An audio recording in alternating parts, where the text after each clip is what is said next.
اعوذ باللہ من الشیطان الرجیم بسم اللہ الرحمن الرحیم ما كان الله ليذر المؤمنين على ما أنتم عليه حتى يميز الخبيث من الطيب وما كان الله ليطلعكم على الغيب ولكن الله يجتبي من رسله من يشاء فآمنوا بالله ورسله وإن تؤمنوا وتتقوا فلكم أجر عظيم ولا يحسبن الذين يبخلون بما آتاهم الله من فضله هو خيرا لهم بل هو شر لهم سيطوقون ما بخلوا به يوم القيامة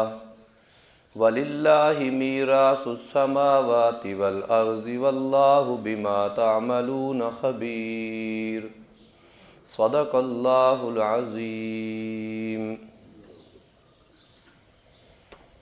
بسم اللہ الرحمن الرحیم۔ غزوہ احد میں مسلمانوں پر آزمائش گزری، شہادتیں بھی ہوئیں، مسلمان زخمی بھی ہوئے، اور جو یقینی فتح تھی وہ آزمائش میں تبدیل ہو گئی۔ اللہ رب العزت ارشاد فرماتے ہیں ما کان اللہ لیذر المؤمنین علی ما انتم علیہ۔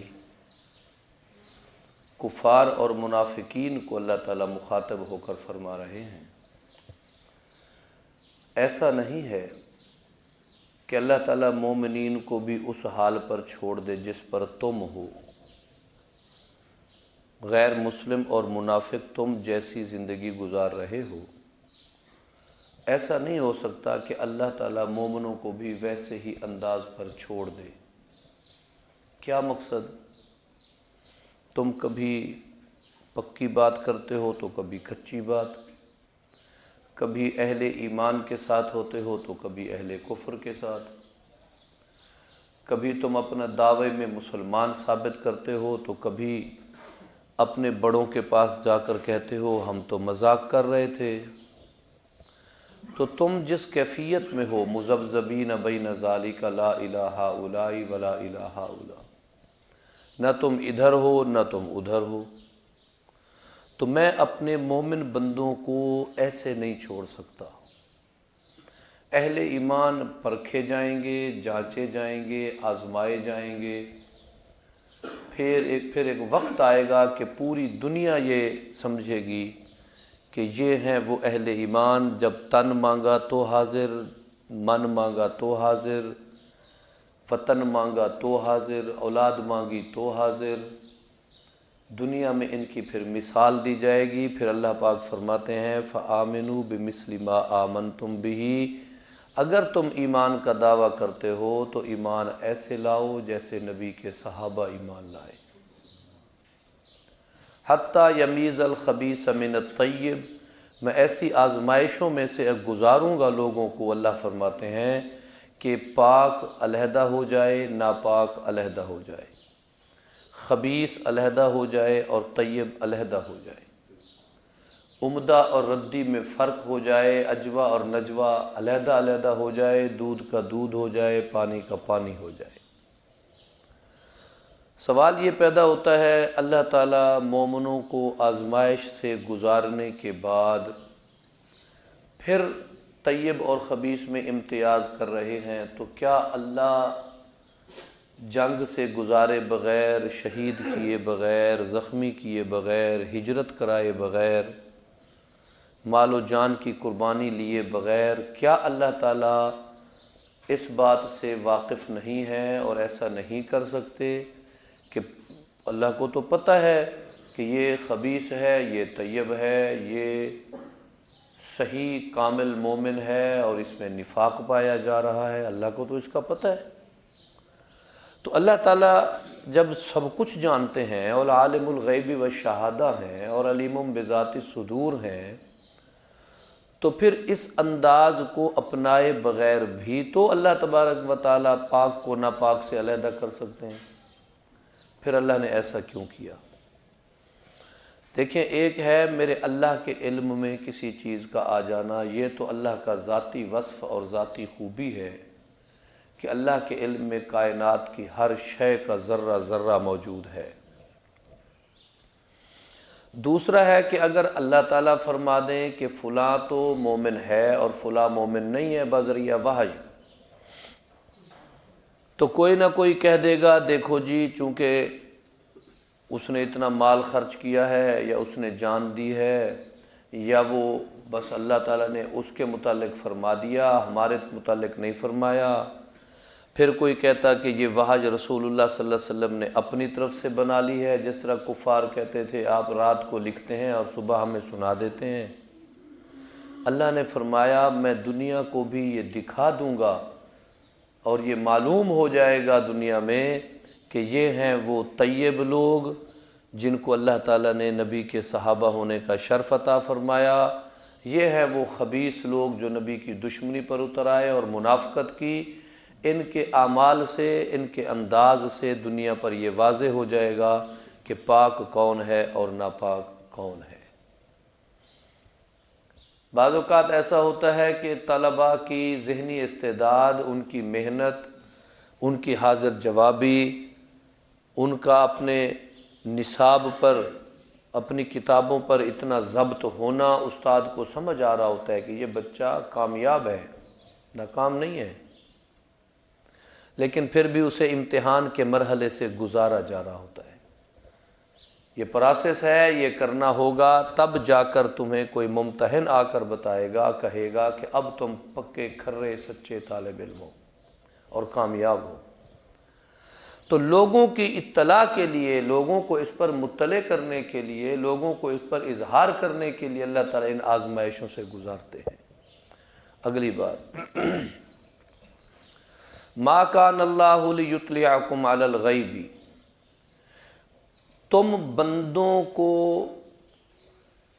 اللہ غیب کی اطلاع کر دے، اللہ ایسا نہیں کرتے۔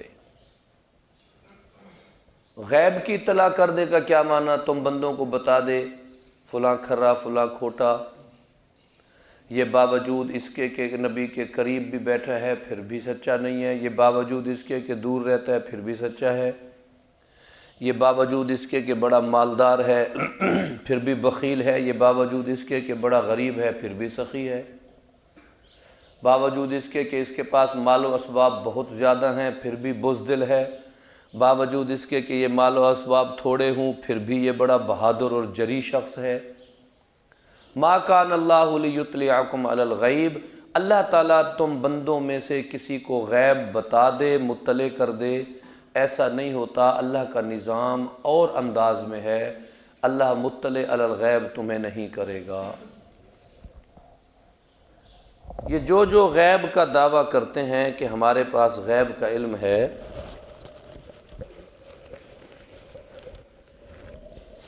قرآن پاک ان کی نفی کر رہا ہے کہ اللہ پاک انہیں اطلاع علی الغیب نہیں کرے گا۔ بعض لوگ تو جانوروں اور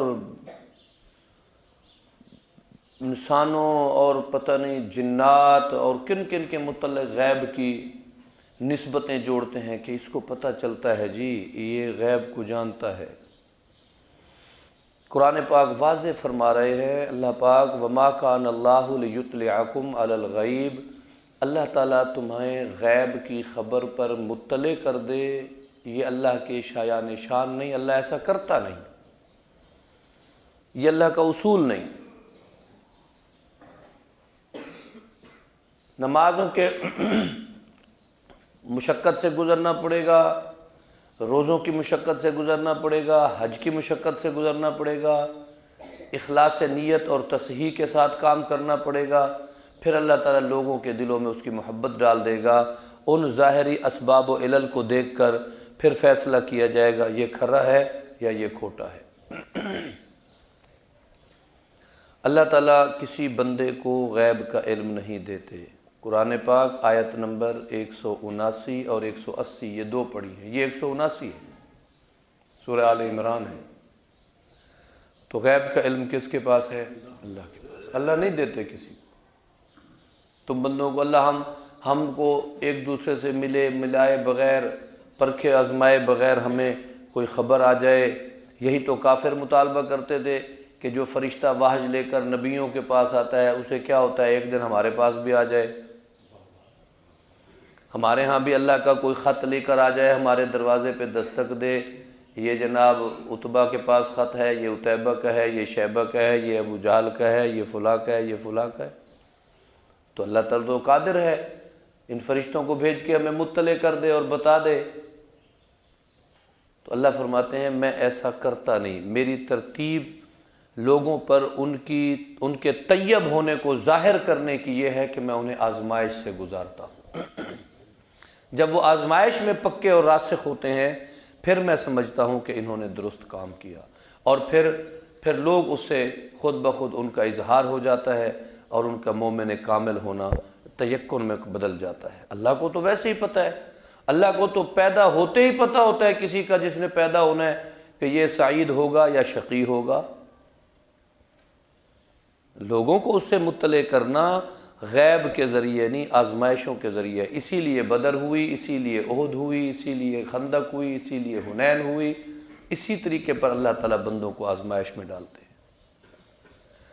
وَلَٰكِنَّ اللَّهَ يَجْتَبِي مِن رُّسُلِهِ مَن يَشَاءُ، البتہ غیب کی خبروں پر مطلع کرنے کے معاملے میں اللہ تعالیٰ اپنے رسولوں میں سے جسے چاہے اس کو چن لیتے ہیں۔ رسولوں کو اللہ غیب کا علم عطا فرماتے ہیں جس کو چاہتے ہیں۔ اب یہاں ایک بات ذہن میں رکھیں، اس سے ہمارے بریلوی بھائی استدلال یہ کرتے ہیں دیکھو جی نبیوں کے پاس تو غیب کا علم ہے قرآن پاک کی اس آیت کے ذریعے، عوام کے پاس نہیں ہے۔ قوم کی ضمیر مخاطب جمع کی ہے، انسانوں کے لیے ہے۔ البتہ وَلَٰكِنَّ اللَّهَ يَجْتَبِي مِن رُّسُلِهِ مَن يَشَاءُ، اللہ اپنے رسولوں میں سے جسے چاہیں اس کو غیب کے علم کی اطلاع کر دیتے ہیں۔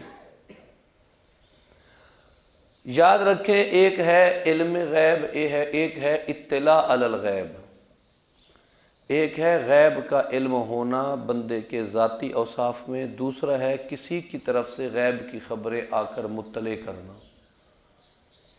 اللہ نبیوں پر بھی اطلاع علی الغیب کرتے ہیں، نبیوں کے پاس بھی ذاتی طور پر علم غیب وصف میں شامل نہیں ہے۔ اللہ مطلع کر دیں تو نبی علیہ الصلوۃ والسلام کو قیامت تک کی خبروں کے بارے میں مطلع فرما دیں، نہ مطلع کریں تو بدر اور احد میں ہونے والے حالات سے مطلع نہ کریں۔ اللہ تعالیٰ بتانے پر آئیں تو پہلے کی پچھلی اتنی خبریں بتا دیں، نہ بتانے پر آئیں تو گھر کے حالات سے بھی دور رکھیں۔ اطلاع علی الغیب اور شے ہے، اس کا کسی کو انکار نہیں۔ علم غیب یہ اللہ تعالیٰ کی خاصیت ہے، اللہ کے اپنے پاس ہے۔ للہ غیب السماوات والارض، آسمان و زمین کا غیب اللہ کے پاس ہے۔ قرآن پاک میں ایسی کئی ذالک من انباء الغیب نوحیہ الیک، تلک من انباء الغیب نوحیہا الیک، یہ غیب کی خبریں ہیں، ہم بذریعہ وحی آپ کو بتاتے ہیں، اس کا انکار کسی کو نہیں ہے۔ اللہ اپنے انبیاء کو بذریعہ وحی جو چاہے بتا دے، اللہ بتانے پر قادر ہیں، انبیاء اس کو لینے پر۔ فآمنوا باللہ ورسلہ، یاد رکھو اللہ پر ایمان لاؤ اور اللہ کے رسولوں پر ایمان لاؤ۔ وَإِن تُؤْمِنُوا، اگر تم ایمان لے آؤ گے، وَتَتَّقُوا، اور اللہ سے ڈرتے رہو گے، فَلَكُمْ أَجْرٌ عَظِيمٌ، پھر تمہارے لیے بڑا اجر ہوگا۔ تمہارا ایمان لے آنا اور اللہ تعالیٰ سے ڈرتے رہنا یہ تمہارے لیے بہت بڑا اجر ہے۔ وَلَا يَحْسَبَنَّ الَّذِينَ يَبْخَلُونَ بِمَا آتَاهُمُ اللَّهُ مِنْ فَضْلِهِ هُوَ خَيْرٌ لَهُمْ، اس میں مالی طور پر خرچ کرنے اور نہ کرنے والے سخی اور بخیل ان کا تذکرہ آ رہا ہے۔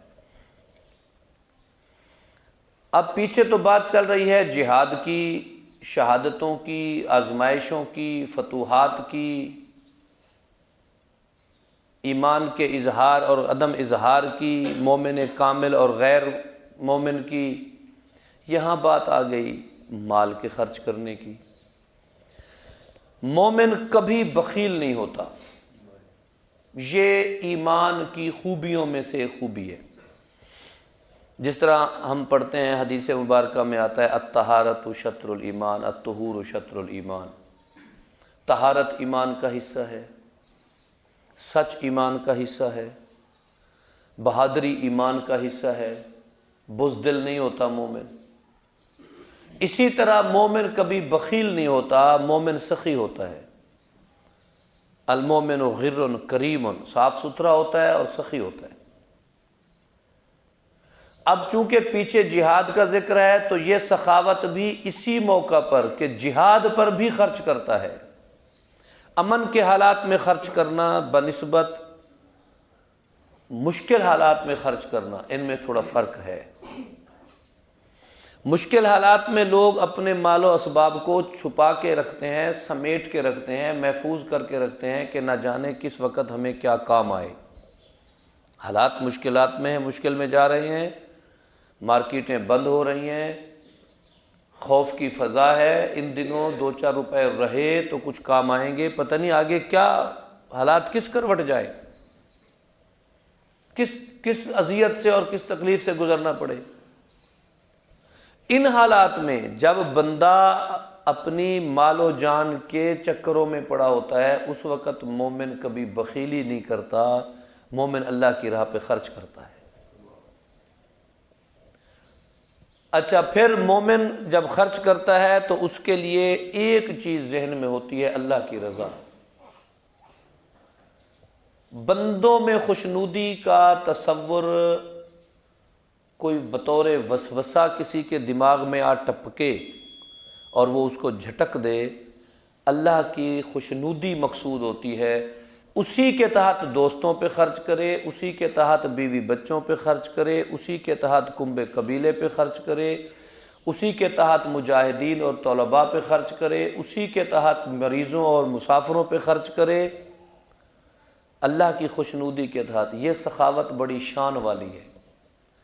اور اگر صرف اپنے محدود حلقے کو کھلاتا پلاتا ہے، ان کو دیتا ہے، ان کی خدمت کرتا ہے، ان میں رہتا ہے، اگرچہ یہ ثواب سے خالی نہیں، لیکن سخاوت کا وہ درجہ نہیں کہ ہر ایک پر جو خرچ کرنے سے حاصل ہوتا ہے۔ وَلَا يَحْسَبَنَّ الَّذِينَ يَبْخَلُونَ بِمَا آتَاهُمُ اللَّهُ مِنْ فَضْلِهِ هُوَ خَيْرًا لَهُمْ۔ وہ لوگ جو اللہ کے دیے ہوئے فضل میں سے، مال میں سے، اللہ کا دیا ہوا مال جو ہے اللہ تعالیٰ اسے فضل قرار دیتے ہیں۔ قرآن پاک میں جہاں بھی روزی کمانے کا تذکرہ آتا ہے وہاں اللہ تعالیٰ اس کو فضل سے تشبیہ دیتے ہیں، یہ میرا فضل ہے، مت بھولنا یہ تمہاری کاوش ہے، مت بھولنا یہ تمہاری وجہ سے ہے، یہ میرا فضل ہے، میرا فضل ہے، اسے جاؤ تلاش کرو۔ فابتغوا من فضل اللہ، اللہ کے فضل کو ڈھونڈو۔ وَإِذَا قُضِيَتِ الصَّلَاةُ، جب نماز جمعہ پڑھ چکو، فَانتَشِرُوا فِي الْأَرْضِ، جاؤ زمین میں پھیل جاؤ اور اللہ کے فضل کو تلاش کرو۔ تو خیر، عرض کرنے کا مقصد یہ ہے کہ اللہ تعالیٰ اپنے فضل سے، اپنے خاص فضل و کرم سے جو مال بندوں کو دیتے ہیں اور بندے اس مال میں بخل کر کے اسے سمیٹ کے رکھ لیتے ہیں، خرچ نہیں کرتے، اور وہ یہ سمجھتے ہیں کہ ہمارا یہ خرچ نہ کرنا ہمارے حق میں بہتر ہے۔ اللہ کا فیصلہ کیا ہے؟ بندے سمجھتے ہیں ہوا خیر لہم، یہ ان کے حق میں بہتر ہے، روپے اکٹھے کر لیے، بچا لیے، خرچ کسی پر نہیں کیے۔ اللہ فرماتے ہیں یہ بہتر نہیں، بل ہوا شر لہم، یہ تمہارے حق میں، یہ ان کے حق میں برا ہے، بدتر ہے۔ مال کو اس قدر سمیٹ کر رکھنا، اکٹھا رکھنا اور اسے خرچ نہ کرنا اپنی ضروریات پر، یہ ان کے حق میں بہتر نہیں، بدتر ہے، برا ہے۔ نبی علیہ الصلوۃ والسلام کے پاس صحابہ کی ایک جماعت آئی تو ان میں سے کسی نے پوچھا ہم اپنا مال کس پر خرچ کریں، اس کا سب سے زیادہ حقدار کون ہے؟ تو آپ نے فرمایا تیرا اہل و عیال، تیرے بیوی بچے حقدار ہیں۔ بعض اوقات ہم مردوں میں تو ہوتا ہے کہ اپنے دوستوں میں بیٹھ کر بڑے بڑے شاہ خرچ بن جاتے ہیں اور سخی ہونے کو ظاہر کرتے ہیں، اور اسی روز اپنے گھر والوں کے ساتھ ہمارا رویہ بڑا تلخ ہوتا ہے۔ تو ہمارے اہل و عیال ہمارے حقدار ہیں، ذوی القربہ ہماری سخاوت کے حقدار ہیں، ہمارے دوست ہماری سخاوت کے حقدار ہیں، ہمارے پڑوسی ہماری سخاوت کے حقدار ہیں۔ مریض ہونے کی حالت میں، مسافر ہونے کی حالت میں، یا کسی اور مشکل حالت میں تو ہمیں سخاوت اور زیادہ کرنی چاہیے۔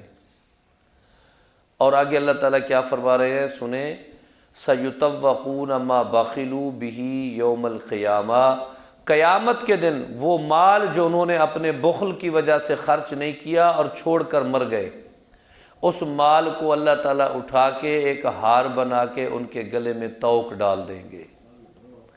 توق اس پٹے کو کہتے ہیں جو جانوروں کے گلے میں ڈالا جاتا ہے اور اس کے ساتھ رسی باندھی جائے اور ان کو ہانکا جاتا ہے۔